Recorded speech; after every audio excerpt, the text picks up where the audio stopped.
दूसरा शेर आया। ये मेरे शब्द नहीं है, भंवर दादा के शब्द है मेरे लिए 2014 में। दोस्तों, आज जो दिख रहा है, ये जो जनसैलाब दिख रहा है डूंगरपुर की इस आदिवासी धरती पर, आप सबको ये सफेद काले नीले पीले सफेद लाल पीले झंडे जितने भी दिख रहे हैं, गमछे दिख रहे हैं, उन सबको देखने से महसूस हो गया है कि वास्तव में इस धरती पर ट्राइबल ही टाइगर है। और टाइगर अभी और टाइगर के भेड़ियों की नहीं चलती, लोमड़ियों की नहीं चलती, और ये छोटे मोटे दलाल ऐसे घूमते फिरते रहते हैं, इनसे डरने की जरूरत नहीं है उनको। ये तो आते रहेंगे और इनको हम लात मार के भगाते रहेंगे। दोस्तों, ये आदमी आम आदमी नहीं है जिसके लिए आज आप इकट्ठा हुए हो। चार प्रदेश जिसको हम भीड़ प्रदेश बोलते हैं, ये सिर्फ राजस्थान नहीं, गुजरात महाराष्ट्र से लेकर पूरा संपूर्ण राजस्थान, मध्य प्रदेश इसमें शामिल है। इतने राज्यों के एक आदिवासी इकट्ठा हुए यहाँ पर। ये मात्र एक टेलर दिखाना है। अभी पूरे देश के 10.5 करोड़ आदिवासी बाकी है। यदि आप नहीं संभलते हो, नहीं सुधरते हो, तो बिरसा मुंडा याद दिला देंगे, टंटा भील याद दिला देंगे, और ये राणा पुंजा भील की धरती है। जिसने मेवाड़ राज्य दिलाया, उस राणा पुंजा भील की भी याद दिला देंगे आपको। ये आंडू पांडू लोग नहीं है, ये मामूली खून नहीं है, ये 8.5% जिस डीएनए की बात कर रहे हो, ये इस धरती का मालिक है। क्या गलत किया भैया? राजस्थान की सरकार क्या कर रही है? महीन भाई ने पूछा, मैं भी वही सवाल पूछना चाहता हूँ। इस प्रदेश की सरकार एक तरफ जब कन्हैया टेलर की मृत्यु होती है, उसका मर्डर होता है, तो घर पे जाके 1 करोड़ का चेक दे के आते हैं, रातम रात मीडिया पहुंच जाती है, पूरा प्रदेश बंद हो जाता है, गांव बंद हो जाते हैं। लेकिन वहीं पर एक दलित आदिवासी युवक 3 साल का बच्चा छात्र मर जाता है, पानी पीने की गलती करता है गैर आदिवासी की मटकी पर, तो उसके लिए कोई नहीं जाता है। इतना बड़ा षड्यंत्र, इतनी बड़ी व्यवस्था, इतना घोर अनर्थ हमारे समाज के साथ हो रहा है, इतना जबरदस्त शोषण हो रहा है। और उस शोषण के दौरान एक शिक्षक जिसकी जिम्मेदारी होती है, एक शिक्षक जो संविधान की शपथ लेकर जाता है स्कूल में, और वही शिक्षक अपने समाज को जगाने की बात करता है, हमारे समाज को सही दिशा देने की बात करता है, तो क्या गुनाह करता है? यदि भंवरलाल परमार ने समाज को जगाने की दिशा में काम किया है और उसने गुनाह किया है, तो नीतीश अलावा भी ये गुनाह 1000 बार करने के लिए तैयार है। और मैं आपको बता दूं, पूरे भारत देश में मुझे लगता है अभी ये 2 केस हुए। सबसे पहले इस नीतीश अलावा पटवारी का जो जोबट में प्रदर्शन हुआ था मध्य प्रदेश में साल भर पहले, और अब आया है डूंगरपुर में भंवर भाई परमार के लिए। तो ये आंडू पांडू चीजें नहीं है, ये छोटी मोटी बात नहीं है। समाज जाग रहा है, समाज की बहन बेटियां जाग रही है। आप किसी मंदिर के लिए उपास नहीं कर रही है। आज ये जितने भी लोग बैठे हुए हैं, ये सब भंवर दादा के लिए उपास करके बैठे हुए हैं, किसी मंदिर के लिए नहीं बैठे हुए। ये भूखे प्यासे छोटे छोटे बच्चे, हमारी बहन बेटियां और बहनें हमारी संचालन कर रही है। इधर से हमारे बड़े बुजुर्ग लोग तालियां बजा रहे हैं। ये कोई भाड़े की भीड़ नहीं है, ये पैसों से लाई गई भीड़ नहीं है। हम सुबह 5 बजे से निकले हैं, भाई कल भोपाल से 9 बजे से निकले हैं। ऐसे कितने अनगिनत लोग हैं जो सैकड़ों किलोमीटर दूर से निकले हैं। काहे के लिए भाई? हमारे बाप का लुटारा था क्या? नहीं, ये पूरे देश के आदिवासी के बाप का सवाल है। भंवरलाल परमार मात्र एक आदिवासी नाम नहीं है, वो सिर्फ बेचारी गुरु नहीं है, वो आदिवासी समाज का एक बेटा है। होनहार खून है, बिरसा मुंडा का खून है, टंटा भील का खून है, राणा किंची भागेरे का खून है, राणा पुंजा भील का खून है। और ऐसे जब खून हमारे समाज में, हमारे शरीर में दौड़ता है, तो किसी को बुलावे की जरूरत नहीं पड़ती है। दीदी ने चिट्ठी देने की एक इशारा कर दिया है। मैं अपनी बात जल्दी विराम करता हूँ, खत्म करता हूँ, लेकिन जाते जाते कुछ शब्द मेरे दिलो दिमाग में जो बार बार आ रहे थे, बार बार आ रहे थे। ये जो कलेक्टर कार्यालय है, ये किसके टैक्स से चलता है? किसके टैक्स से चलता है? आप हम सबके टैक्स है। उसमें गरीब भी देता है, मजदूर भी देता है, दलित भी देता है, पिछड़ा भी देता है, किसान भी देता है, एक उद्योगपति भी देता है, एक शासकीय कर्मचारी अधिकारी भी देता है। उस टैक्स के पैसे से हमारे जिले में जिसकी पदस्थापना होती है हर एक अधिकारी कर्मचारी की। लेकिन हम जब ज्ञापन देने आते हैं तो ये लोग नहीं सुनवाई करते हैं। लेकिन कोई चट्टी फट्टी वाला आ जाए तो फटाक से एफआईआर कर देते हैं। तुमने समाज के टैक्स से नौकरी की है, तुमने समाज का पैसा लेकर पद स्थापना ली है, संविधान की कसम खाई है, तुमको बाबा साहब की भी कसम।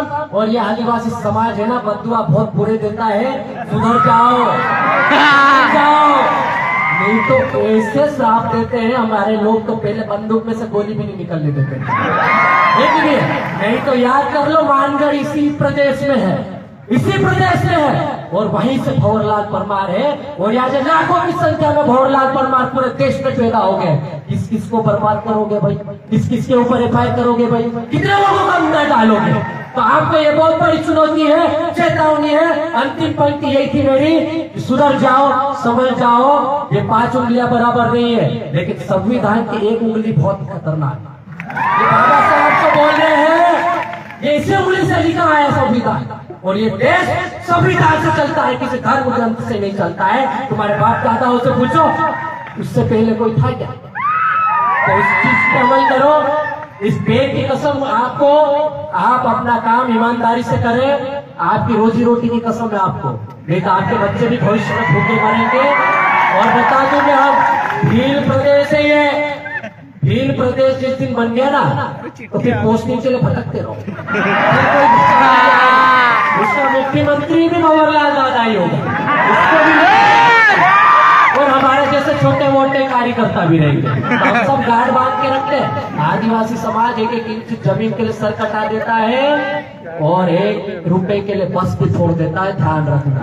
तो ये खून हमारे अंदर, चिढ़ाओ मत, परेशान मत करो, और ज्यादा परेशान करोगे तो फिर पेंटा बिरसा बन जाएगा, तो फिर हम संभाल नहीं पाएंगे। तो बहुत बहुत धन्यवाद। जाते जाते अंतिम नारा जय जोहार का नारा है।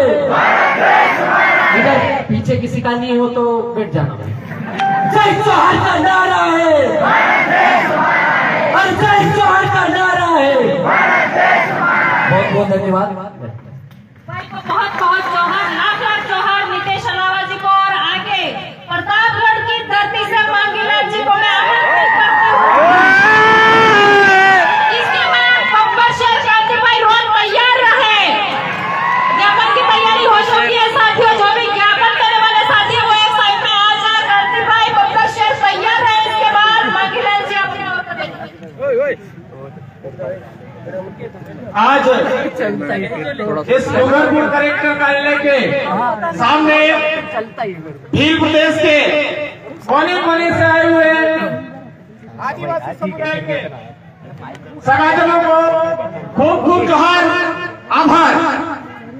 आज यहाँ भंवर दादा के समर्थन में जिस बात को लेकर के आए हैं, वे राजस्थान के ट्राइबल एडवाइजरी काउंसिल के अध्यक्ष जो कुंडली गलत तरीके से, उनसे कहना चाहता हूँ, हमारे बात में कार्रवाई करवाइए। पहले असंवैधानिक रूप से हमारे यहाँ पर अंग्रेजी शब्द कर रही है, उनको बंद करवाइए। असंवैधानिक रूप से हमारे माइक जो धार्मिक पाखंडवाद ध्वंस चल रहे हैं, उन ध्वंस को बंद करवाइए।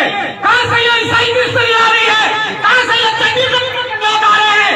ये भारत के इस संविधान में असंवैधानिक रूप से हमारे यहाँ पर कुंडलियां जमा करके बैठे हैं। कहिए कोई बात नहीं, आप बहुत ज्यादा कार्रवाई करना चाहते हैं, लेकिन हम चाहते हैं आदिवासी बोली, भाषा, संस्कृति, रीति रिवाज को जो हजारों सालों से नुकसान पहुंचा रहे हैं, उनको उनके ऊपर पहले कार्रवाई करिए। अनुसूचित क्षेत्र है ये, मध्य प्रदेश के अंदर भी आदिवासियों के संवैधानिक हक अधिकारों का उल्लंघन हो रहा है, गुजरात के अंदर भी हो रहा है, हमारे महाराष्ट्र के अंदर भी हो रहा है। ट्राइबल एडवाइजरी काउंसिल के अध्यक्ष गलत तरीके से बंद करके बैठे हैं। हमारे इस एरिया के अंदर आदिवासी क्या चाहता है, आदिवासी बोली क्या है, आदिवासी भाषा क्या है, आदिवासी रीति रिवाज क्या, आदिवासी संस्कृति क्या है, उनकी कदर नहीं हो रही है, उनको नुकसान पहुंचाया जा रहा है। आर्टिकल 19 बात क्या कह रहा है, आर्टिकल 1 का दूसरा बात क्या कह रहा है, ये चीज पढ़ करके नजरअंदाज की जा रही है। ये गूंगे बहरे, मैं अभी शायद कलेक्टर साहब को गलत ठहरा देता, पर ठहराऊंगा, क्योंकि जो अनुराग लेकर तैयार करके थोड़ा सा ज्ञापन लेते हैं, फटाक से दर्ज कर लेते हैं, क्या उनको फर्ज नहीं बनता है कि उस ज्ञापन में क्या क्या लिखा हुआ है, जो वीडियो है वो काट छाट करके पेश किया गया है, क्या किया गया है। जांच का विषय आज अल्टीमेटम दिया गया था, जांच कर लेना और भवदादा पर किसी भी तरह की कार्रवाई अगर हुई तो पूरे भील प्रदेश के अंदर ईंट से ईंट बजा देंगे, ये पहले ही बता करके गए थे। आज पूरे भील प्रदेश के सभी आदिवासियों को परेशान किया, इसके लिए भी कलेक्टर साहब पर मुकदमा होना चाहिए और जो एफआईआर दर्ज करने वाले पर मुकदमा। एक तो संवैधानिक उल्लंघन और आपका पूरे देश के आदिवासियों ने अल्टीमेटम दिया, उसके बाद भी किसी प्रकार की कोई कार्रवाई नहीं हुई है, इसलिए उनके ऊपर मुकदमे दर्ज होने चाहिए। असंवैधानिक रूप से आदिवासियों की जमीन गैर आदिवासियों के नाम धार्मिक गौ नगरों के माध्यम से की जा रही है।